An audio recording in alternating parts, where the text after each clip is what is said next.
Often this is the first time my clients have done any kind of research like this, and it can be a revelation. I was writing website copy yesterday for a client, and we did a survey, and we asked his customers to describe the industry that they're in. And a ton of people called it sloppy, messy, fragmented, and the Wild West. And I was like, cool, I'm using all of those words in the copy. And hopefully now when they get to the site, they're like, this is exactly how I think of this. And that builds trust. Yeah.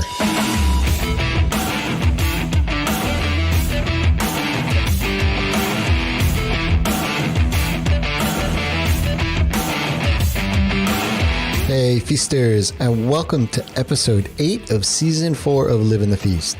Being more human and personable in copy is something the internet can be great for, but companies can be doing much more of this, at least in this guy's opinion. Lianna Patch is also someone who champions this. Lianna is founder of Punchline Copy and Snap Copy. She helps companies with their website and in-app copy, specifically humor copy. As you know, I'm big on the personal brand aspect of building your business, so I was super excited to have Lianna come on the show. She shares in this conversation how you could start adding humor on your website, where and when it is appropriate, and examples, especially if you are a bit apprehensive about adding humor into your copy. And if you are thinking about doing this, but haven't done so yet, haven't made that leap, check out her uppercut service. She'll actually work with you on a landing page on your website. Head over to punchlinecopy.com and check it out. Her website is awesome. I love looking at her website. Just go ahead and do so, and you'll understand why. The big surprise during our chat was when she shared that she prefers project-based work over a retainer, which sort of goes against the grain when it comes to getting recurring revenue, but she's super smart in how she's been able to make that work. This chat was fun, and I'm looking forward to the next time already. So I'll shut up and let's dive in.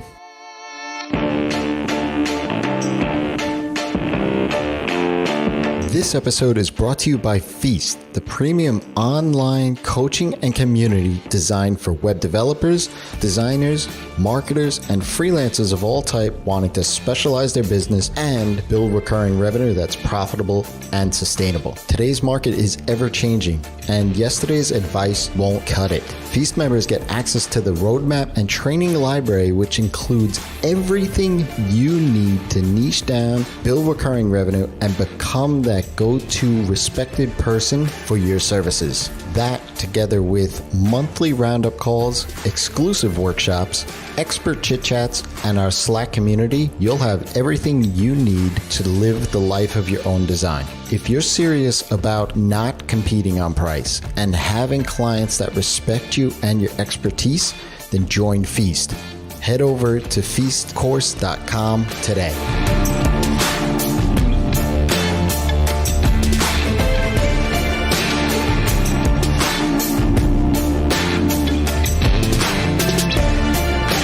Hey Feasters, welcome. And today's co-host is Lianna Patch. Welcome, Lianna. Thank you so much for having me. Thanks for being here. Lianna is founder of Punchline Copy, a service focused on humor copywriting.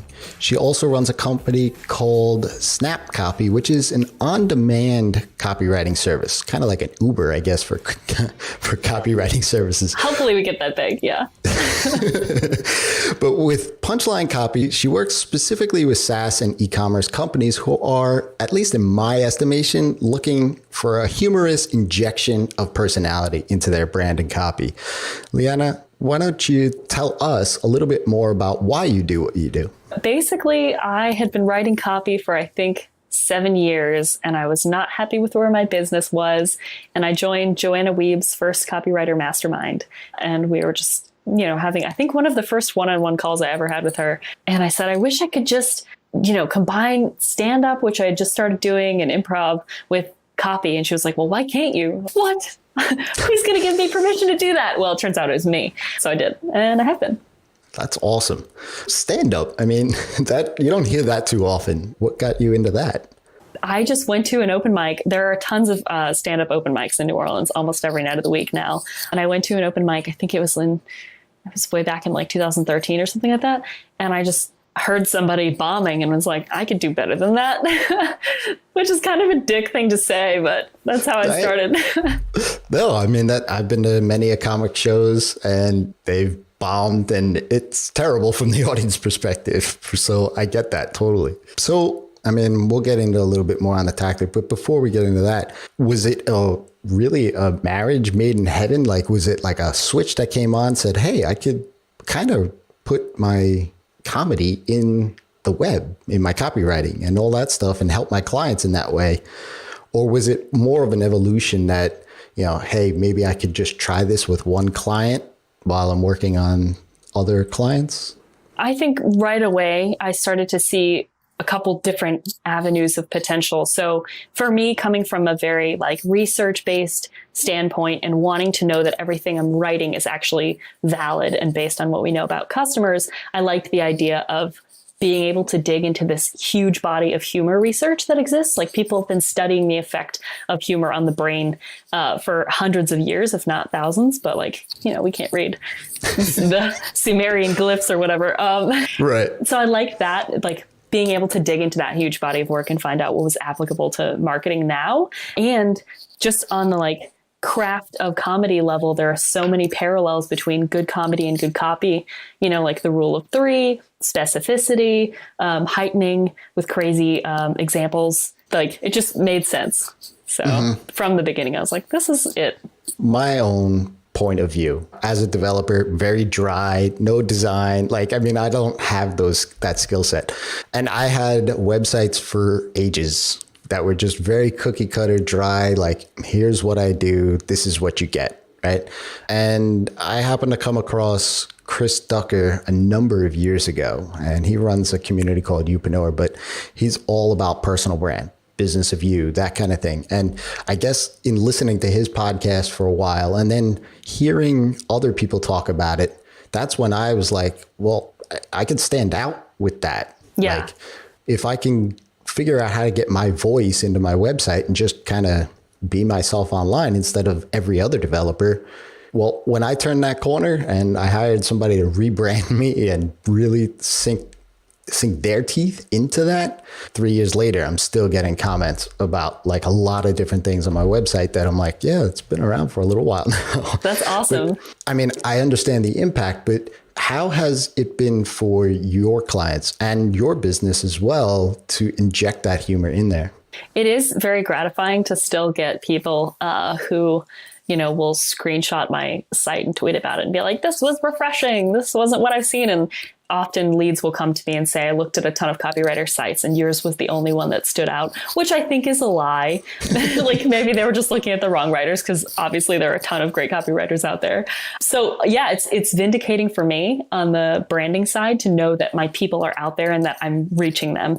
And then on the client side, you know, I published my first case study this year connecting funny copy with sales conversions, which was super gratifying and exciting to see. I had a client that, you know, sent significant traffic to these product pages and they saw boosts in add to cart conversions and purchase conversions. And then I've had other clients come back. One just came back and said, the onboarding sequence that you wrote for me, it's actually a post-purchase, like he sells coffee, how to make the perfect cup of coffee sequence. He was like, my retention rate has doubled. You know, people are replying and it's like, it works. Yeah. I mean, it definitely works because, I mean, I think the first time I really took notice of it was probably in the early teens when I noticed MailChimp kind of added that stuff into the back end, right? Like it wasn't really front and center, but with the little monkey and everything else, like coming up and like, hey, we're going to eat a bunch of bananas now while we're launching your email. And stuff. Yeah. Like, that's pretty cool. Or like high five, we're ushering your email into the send queue. Yeah. Like, I thought that was pretty cool. And, you know, as a developer, I've always put Easter eggs just in websites because that's just like my little, I don't know, it's fun to do, right? So like to have that actually front and center with clients that are willing to do that kind of stuff and take those, I don't even call it a risk, but they do, like it's a lot of fun, yeah, right? To be able to do those kind of things. And I guess you kind of said it, is that you attract those kind of clients. Do you have clients that are resistant to that at all? So I think like my positioning is clear enough that people who I'm not going to be a fit for don't reach out. But I do sometimes get people that say, you know, can you only write in this kind of balls to the wall voice that you have in your site, or can you tone it down a little bit? Because I'm not sure I want to go that far. And then I have to reassure them, like, yes, I'm not just going to write in the voice that I think is the most fun. I'm going to write in a voice that meshes with the rest of your copy so it doesn't feel disjointed and that your customers appreciate and find relevant. So there is sometimes that little bit of like, you know, assuaging that I have to do. Yeah. How do you get into your client's voice? Like, do you hold interviews? How do you get that from the client so that it does feel more like their brand? Start out with the chat and it just kind of is freewheeling. You know, how would you describe your voice? What sites do you really find entertaining, or like what are your top 3 visited websites, and what stand-up comics do you love the most? What kind of shows did you grow up watching? And that gives me kind of a basis. And I actually turned that into a quiz that I send people to now. That's a humor style quiz. So it helps me pin down kind of a broader bucket for their humor. Most people I find fall into this like wholesome, kind of goofy with a tinge of the absurd humor. And we see that a lot in modern marketing, especially in e-commerce. But some people are like dark and morbid, and some people are like, no, I want to be super highbrow and witty, and like, you might not get my reference to art history, but that's fine. So it helps me kind of like pinpoint how to start, and then either they love it on the first go, or we go back through and they say, this is a cool reference, but can we switch this out from like, you know, the Oakland Raiders to the San Francisco, who's San Francisco? The Giants? 49ers. The 49ers. Yeah. That happened once. It was like wrong football team. And I was like, okay. So there's some tweaking that happens. So it is more of a collaborative kind of effort rather than you just kind of going off and writing various copy landing pages or full on website. I mean, is it that collaborative? It depends. Some people, especially once I've done a few projects for them, they're comfortable with just deputizing me and like sending me off on a project, and I'll come back and we'll have just minor revisions, if any. And some people, especially depending on like what kind of project it is, if it's an about page, obviously they really want to feel like it reflects them, especially if they're a personal brand or a bootstrapped SaaS and it's just them. So it depends. The client's language, I mean, that's something that I talk about a lot, is like, from my perspective, I always just want to know usually a couple of things from a client when they become a client. One, what tipped them over the edge to become a client of mine? Two, what is their expectation? Like, what's a home run for them? And what is the ultimate transformation that they see happening, right? Like they're aware of the problem. What does it look like tomorrow if the whole problem goes away, right?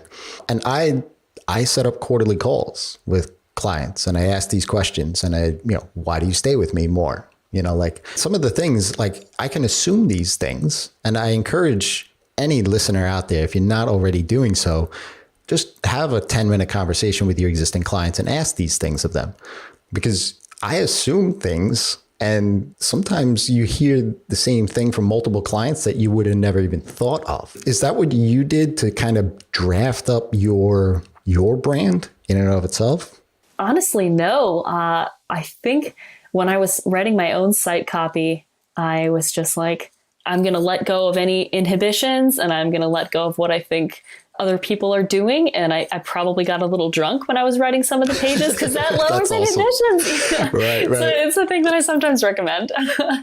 It was just like, what if I had fun doing this? Because that's what I ultimately want to be doing for all my clients, is having fun. And I want them to have fun when they read the copy. That said, if I'm writing for a client that has an audience, I want to know that audience. And I do that through some qualitative research to figure out, where they're coming from and what their stage of awareness of their problem is, how they phrase that problem and how they phrase potential solutions, like the same kinds of questions you're asking your clients quarterly, but I'm giving them open-ended answers. And often this is the first time my clients have done any kind of research like this. And it can be a revelation. I was writing website copy yesterday for a client and we did a survey and we asked his customers to describe the industry that they're in. And a ton of people called it sloppy, messy, fragmented, and the Wild West. And I was like, cool, I'm using all of those words in the copy. And hopefully now when they get to the site, they're like, this is exactly how I think of this. And that builds trust. Yeah. The reason why I asked that is because when you look at your site, when I come to your site, you've managed to essentially package up your services, right? Like as products, like you can almost pull them off the shelves, like, and everything kind of has like a boxer theme to it. Yeah, it does. Which Punchline, I right? know. Yeah. And like the uppercut, right? Like you have these packages, but it's like, yes, I don't even need to talk to anybody. That's what I need because that speaks to me. I have a landing page. I need that copy fixed. Or if I have an email and I go to that product, like it's so well crafted that I think that like, that's what I was thinking. Like, how did she build how do you build those products, which are really services, right? Yeah. Those were like deciding on those products was kind of a combination of looking at the things I most enjoyed doing, the types of projects I found myself doing most often, and thinking of ways that it would be easier for someone to start working with me. Because obviously, as a business owner, I don't want to spend a ton of time going back and forth with someone who's eventually only going to buy one email from me. But if it's super easy for them to come to the site and say, oh, I can test her out, it lowers the bar for them. It takes away some of that fear, streamlines the process for me. And then I can get right into the fun part, which is writing and delivering and hopefully showing them like, hey, this is legit. Now we can do a custom scope engagement or a bigger project. Do you do projects on retainer at all? I do. It's interesting. Twice in my business, I have either let go or been let go of almost all of my retainers simultaneously, mostly me just being like, I don't want to do retainers anymore. So right now I'm in one of those phases where I have one small monthly retainer client that I've been working with for, I think, almost 2 years. In the past, I've been almost all retainer and now I'm all project-based. And I think it just sort of goes in a loop. I prefer more project-based work. I think it keeps things fresh. I'm super selective now about who I'm going to take on for ongoing work. And if I think like, oh, there's a huge need here, and this is something that I'm really excited about, and I get along really well with the project lead, then like, great, that's prime retainer candidate right there. What sort of business would need, because I assume, maybe I'm just assuming wrong, but I'm assuming you don't do like social media posts or any of that kind of stuff. So what kind of services would be an ongoing retainer for you? The one that I have right now is a newsletter. So it's I talk about these clients a lot. I love them. They're really cool. They are a software. They do stormwater monitoring compliance software for like industrial businesses, which is right. Yeah. Your face is like, wow, that's boring. And it is. I don't even know what that is. It's helping like industrial parks measure the amounts of contaminants in their runoff so that they stay compliant with regulations.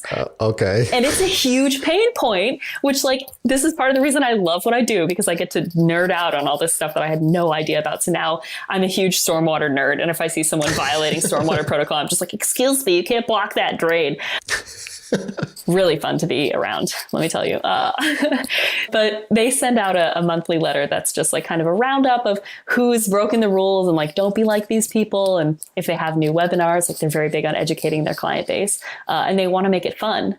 So we do a ton of puns in those letters. They actually just hired a full-time marketing person who has been taking over writing from scratch those letters and then sending them to me to sort of polish up and get ready to go out. It's awesome because they made humor part of their brand, and you would never expect that from this kind of company. But they're hugely successful.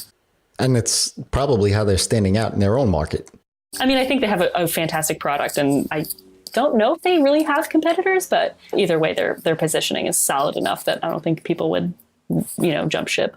Yeah. I mean, that's one thing, like being a New Yorker myself, there are times in my writing where, and to your point earlier, maybe I should just write up a newsletter somewhat drunk once in a while to let them go. But like, I know that especially in my podcasts, like my other podcasts is short form, answer based, question and answer real quick.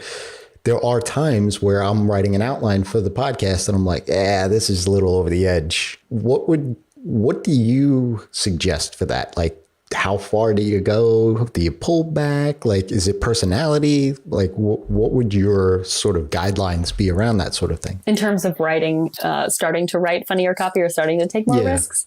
Yeah, I usually say, especially if there's more trepidation, like start slow, start on a page or a piece of your customer journey that's a little bit further in so people have the opportunity to get familiar with you and build from there.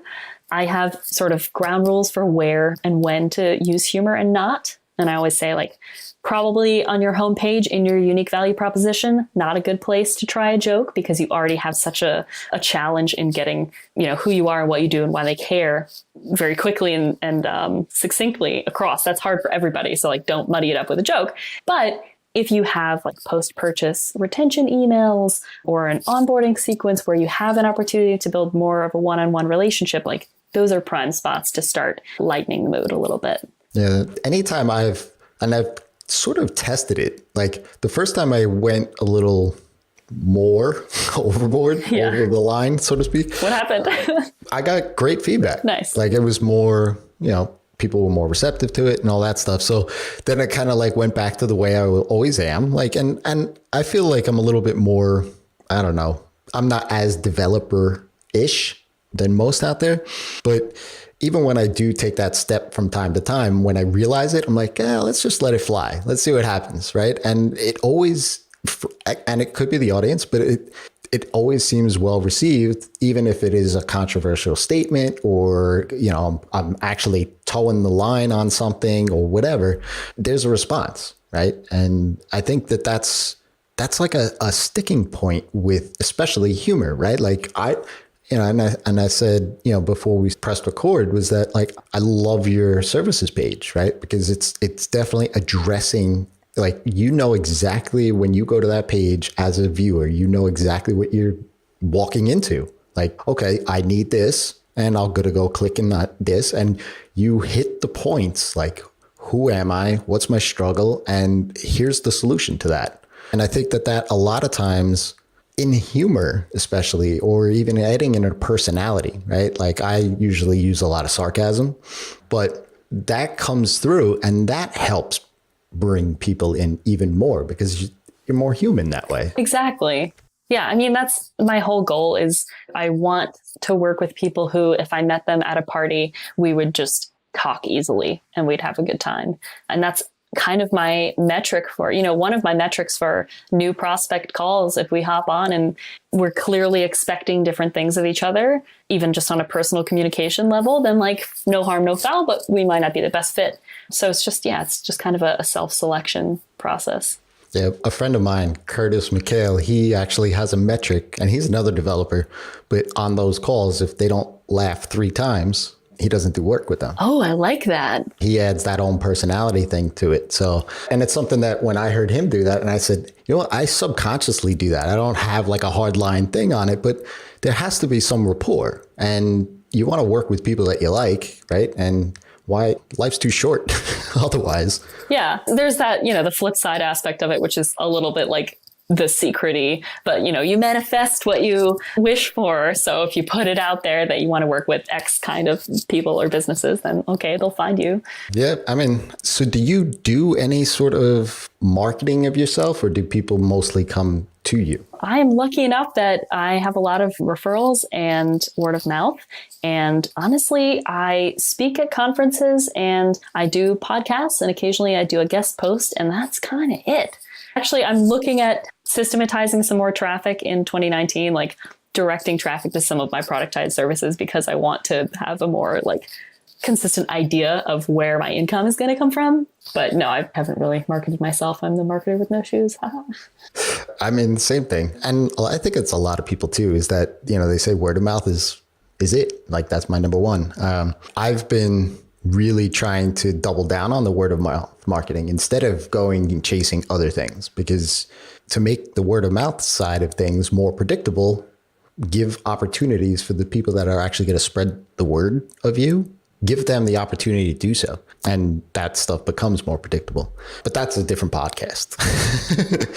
So for somebody who's not a writer like myself, do you have any tips for injecting humor into content? I do.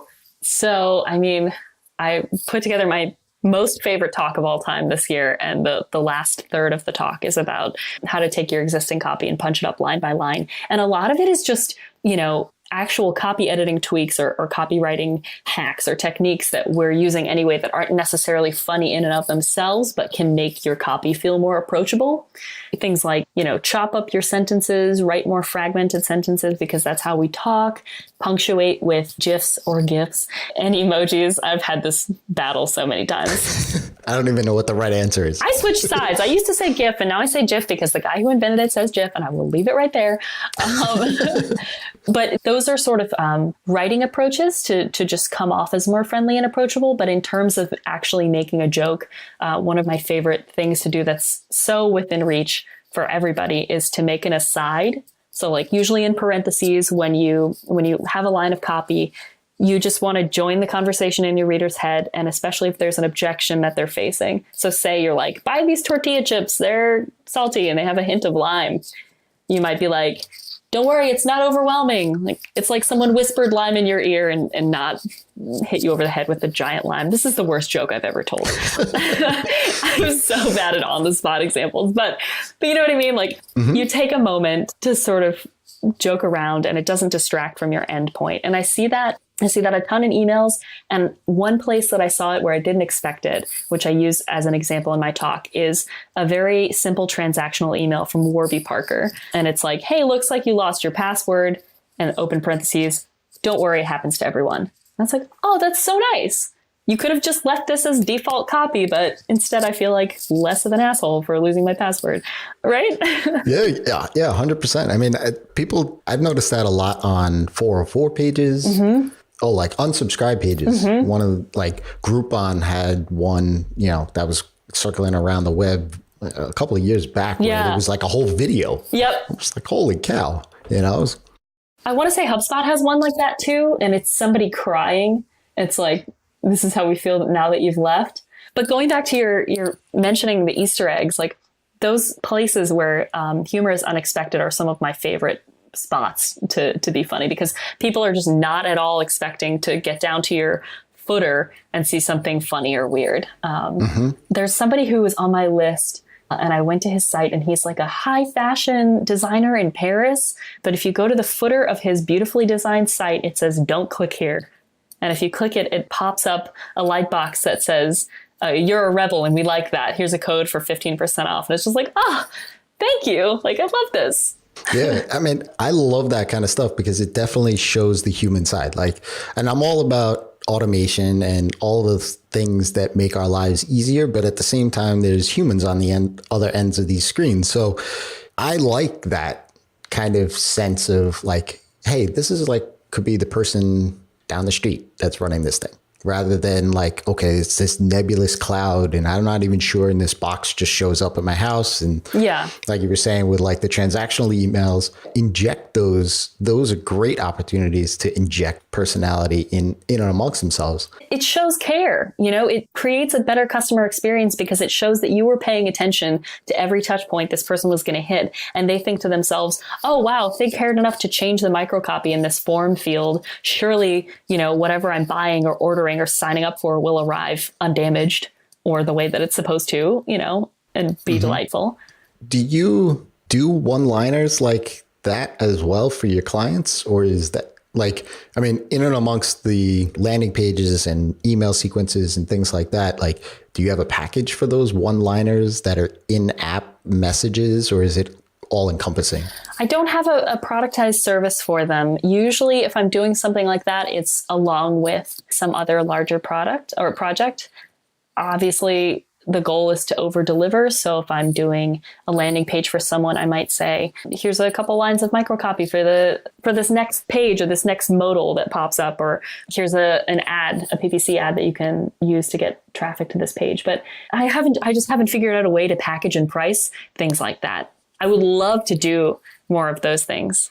Yeah. I mean, I think anytime I see that kind of stuff, it's always like, I mean, we were mentioning MailChimp earlier and other SaaS products, especially online, when there's these little things like that. Like, I'm like, oh, that's cool. I like that. Like, that means that the developer at least, or whoever designed this whole thing, whoever worked on this little section of this product, like you said, they cared. Yeah. I took a screenshot a long time ago. I'm getting excited and pulling my headphones out of my ears. There's an app called FOMO, and there was some fantastic in-app copy. Like, they have great copy all around. This wasn't it. I can't find it, but it was some dashboard copy. Like, when you get into the actual app, it said something like, here's where you started, or like, look how far you've come. And it was just sort of very self-congratulatory and nothing you would expect to see. And that's why it was so delightful. Yeah. I mean, I think more and more people are starting to adopt that sort of stuff. I don't think there's enough of it, though, to be honest with you. I mean, there's definitely some products out there, some sites out there that I'm like, yeah, this is very dry. like you could use a little personality on there. And especially for freelancers. I mean, freelancers, small businesses, agencies, those kind of things. I get asked a lot about, should I use I or we? You know, even though if it's just me, should I make myself bigger? And my default answer is, you're setting an expectation with that one word. So if you say we, then people are going to think that you're bigger. And if you're not there, then work's still getting done. But the other side of it is if you're I, then you can add your personality. If you're a small team, then chances are you like each other. So add your guys' personality to it. Yeah. I mean, I've always been I. Actually, I think I was we in some previous iteration of my shitty copy editing business before I stopped editing completely. And it just felt so disingenuous. I feel like being honest about, like, hey, I'm a person, and there are great things about that because it means you only ever talk to me and I'm listening, and I'm the expert who's going to fix your stuff, but also like lets me off the hook. Like, hey, I had to cancel because I'm sick and there's only one of me. Yeah. I mean, I've always been I also, no matter what iteration of online presence I have. And it took me a long time to put the personality into the brand, though. Like, I was always saying, I just me, I'm a solo developer, you're working with me, same things. But it took me a while. And what would you suggest to somebody that's thinking of maybe not being so dry anymore? Do you just say, hey, go for it? Like, I mean, you said earlier about adding it into certain pages, like deeper into the site. But if they're wrestling with the idea in their head and they're not even to that point of actually injecting that stuff into their site, what would be the thought process that you would suggest them to go through to see if it's something that they want to try? In terms of creating copy and putting it out there, like, maybe they write a blog post in a new style or kind of a looser style than they have before, and they start to share it around and get some organic traffic and feedback on it. In terms of like deciding on their own voice, I think it's just, you have to kind of pay attention to the things you enjoy, what you go to relax. Like, what's your favorite Netflix show and why? Why do you find it funny? If Parks and Rec is your go-to show, then what is it about that show's humor that resonates with you? And how can you channel or mirror that if it feels authentic to do that for you? What kinds of jokes make you laugh? And when you tell jokes to your friends, because we all joke, I don't think I've met maybe I've met like a couple of Germans who don't have a sense of humor. Please don't tell them I said that. They will find me. But like, what kinds of things do you say that make people laugh? It's so personal, and that's the whole thing. But just paying more attention and being more introspective is a good place to start. Yeah, that's great. So I definitely want to be mindful of the time here. I always like to ask, like, what's next for you? I mean, we're recording this the beginning of December. 2019 is right around the corner there. What's next? So I have been slowly, and I would not say steadily, working on a course. I have long felt, who am I to publish a course? I have a lot of imposter syndrome that I deal with all the time. But this year, I was like, I think it's time to write a course about humor in comedy and how to write funnier and why you should. So that's something that I'm working on, and I'm excited about it. And luckily there are people who are also excited about it, who say they will buy it when it comes out. So like, fingers crossed. I just feel like there's still this enormous world of research, of humor research, that I want to read about and dive into and sort of apply. There's so many things that I'll read and I'll be like, oh, that would be really fun experiment to try if I could translate that into a copy test, or if I could, I want to learn and do. Is that vague enough for you? No, that's great. And before I let you go, do you do A/B tests on the copy for your clients and for yourself, rather, either? I don't deploy them, but I will write testable variants. And that's something that Snap does often too. My other business that I co-run with James Turner. Clients say, hey, we're getting a ton of traffic, but our conversion rate for whatever metric we care about is lower than we want. Can you write a testable variant? That's what we'll do, or that's what I'll do for a client. And then I sit here and hope that they, set up the test correctly and they drive traffic appropriately and they wait till the test reaches significance so we can say, oh, it worked or it didn't work. And I would say like 10% of clients do that. It's just, and there's nothing you can do at that point, because right. I'm a one-person show. I don't want to have a data team that I could deploy. And so I kind of make that sacrifice and just trust clients to do the thing. They paid for it. They might as well do it, right? Yeah. I mean, a lot of my clients talk a lot about A/B testing, and I said, well, your traffic doesn't support it, or we can do that, but it's going to take X amount of time to do that. And they're very impatient with it. They're like, oh, this isn't something we could just run for a weekend, or like, well, if you had more traffic, you want to put paid ads to it, maybe we can do it. But yeah, sometimes clients they like the idea of A/B testing. They just don't know what goes on behind it. So it's definitely complex for sure. I bet you have to do the same kind of education when it comes to people who want to test. Like this website project that I've been working on, he was like, yeah, we could split test headlines. And I was like, no, we can't. I know what kind of traffic you have. We can't do that. Like you could pick your favorite, Yeah, split test with your family. Yeah. Well, this has been awesome. Where can folks reach out and say thanks? Punchline Copy on Twitter is where I am just being obnoxious at brands sometimes and probably revealing too much about my life. And punchlinecopy.com and snapcopy.co. Those are where I live on the internet. Awesome. And we'll link all of those in the show notes, and check out her uppercut. That's a landing page. If you're trying to build a new service in your agency or your freelance business or consultancy, put up a landing page first. Don't rebrand your whole entire website. Don't waste that time. Just put up a landing page, drive traffic to it, and check out the uppercut. She'll help you out with the copy. Awesome. Thanks for being here and sharing your experience and expertise with us. This was so fun. I wish I could do it forever. We'll have you back. We'll do it again. Fantastic. Awesome. And for everyone else out there, till next time, it's your time to live in the feast.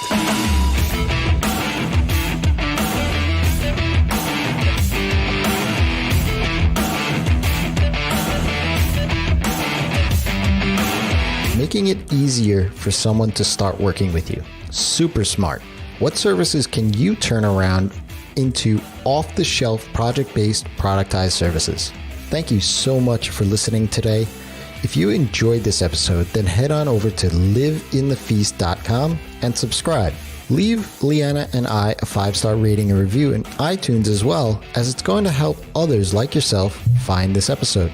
Next week, we'll be back with Joe Workman discussing how he's shaped his business around a technology niche and how he's understood his audience so much that he's been able to actually disrupt that niche. Until next time, it's your time to live in the feast.